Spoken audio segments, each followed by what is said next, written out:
Hello बच्चों, let's see question. Two close identical conducting containers are found in a laboratory of an old scientist. For the verification of the case, some experiments are performed on the two boxes and the results are noted.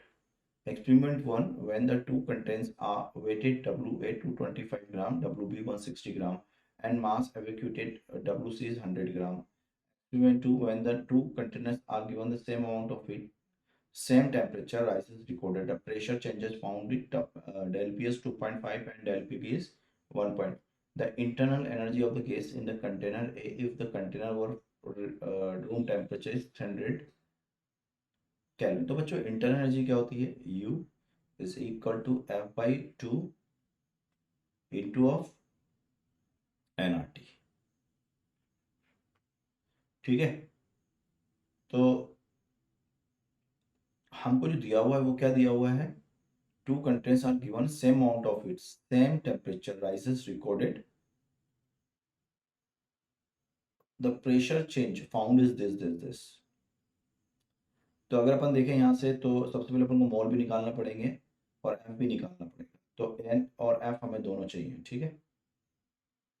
तो आप देखो यहाँ से हमने pressure दिया है 2 point. अब अगर हमने बात करें यहाँ से, तो जो हमने हीट दी है del Q, same amount heat इसको भी दी, सेम अमाउंट हीट इसको भी दी। तो क्या हुआ, इसका डेल टी जो टेम्परेचर है, फाइनल टेम्परेचर दोनों के सेम राइज सेम हुआ है, ठीक है। ये भी बोला गया क्वेश्चन में। तो अगर ये del Q del T same है तो मैं P V equal to N R T लिखूंगा अगर, क्योंकि डेल वी तो इसका जीरो हो जाएगा, वी तो कांस्टेंट है, ठीक है। वी तो कांस्टेंट है, तो अगर मैं लिखता हूँ P V equal to N R T, तो del P into V is equal to क्या हो जाएगा? N R del T. तो ये वी और एन आर तो कांस्टेंट है, ठीक है। सॉरी, आर और डेल टी कांस्टेंट है, तो del P A upon del P B is equal to क्या हो जाएगा? N A upon N B. और डेल पी ए कितना है आपके पास? 2.5 डिवाइड बाई ऑफ 1.5, तो दैट इज इक्वल टू 5/3, यानी कि 5 मोल गैस ए के हैं और बी के 3 मोल है, ठीक है। आगे देखते हैं अपन यहाँ से। अब अपन को डिग्री ऑफ फ्रीडम भी निकालनी है दोनों की, ठीक है। अब दोनों की डिग्री ऑफ फ्रीडम कैसे निकालेंगे अपन? यहाँ से डिग्री ऑफ फ्रीडम निकालेंगे अपन। तो डिग्री ऑफ फ्रीडम कैसे निकालेंगे बच्चों को? डिग्री ऑफ फ्रीडम अपन को निकालनी हो तो ये हम जानते हैं, डिग्री ऑफ फ्रीडम के लिए हमको बोला गया है कि डेल ए जो है वो 225 है, यानी कि मास ऑफ गैस ए जो है वो कितना है? 225 माइनस 100, क्योंकि एवैक्यूटेड का कितना है? 100। मास ऑफ बी कितना है? दैट इज इक्वल टू, ये दिया है आपको 60 ग्राम, ठीक है। तो mass of A divide by mass of B is equal to 125 divide by 60, and that is equal to mu upon M W, sorry mu into M W, क्योंकि mu होता है आपका एम बाई एम डब्ल्यू, तो ये हो जाएगा आपका mu into M W, ठीक है।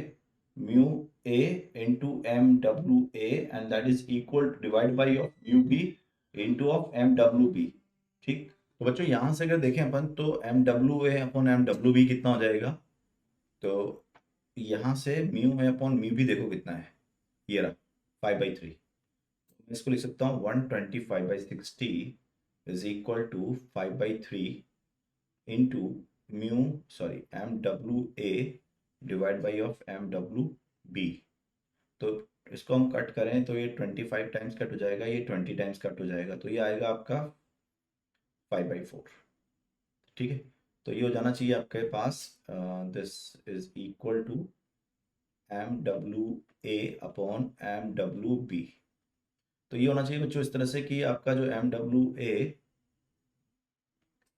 यानी कि 5 times of M W B is equal to 4 times of M W A. अब बी कितना है और ए कितना है इसको चेक करते हैं।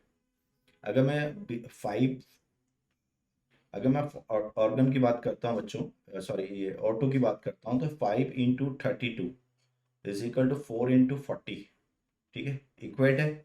इसका मतलब जो आपकी बी गैस है वो ऑक्सीजन है O2 और ए जो है वो ऑर्गन है। ये क्लियर हो गया? तो यानी कि हमारी गैस ए जो है वो हमारे पास कौन है, ऑर्गन, और बी गैस जो है वो हमारी कौन सी है, ऑक्सीजन, O2।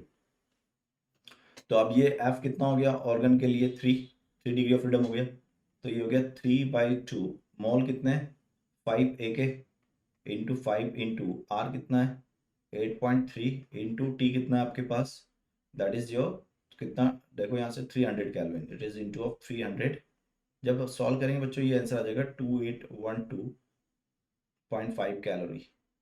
ध्यान रहे यहाँ पे हमें 4.2 से और मल्टीप्लाई करना पड़ेगा क्योंकि ये जूल में है और हमें आंसर चाहिए कैलोरी में। सो राइट आंसर इज 2812, यानी कि option number C is correct. I hope you understood it. All the best.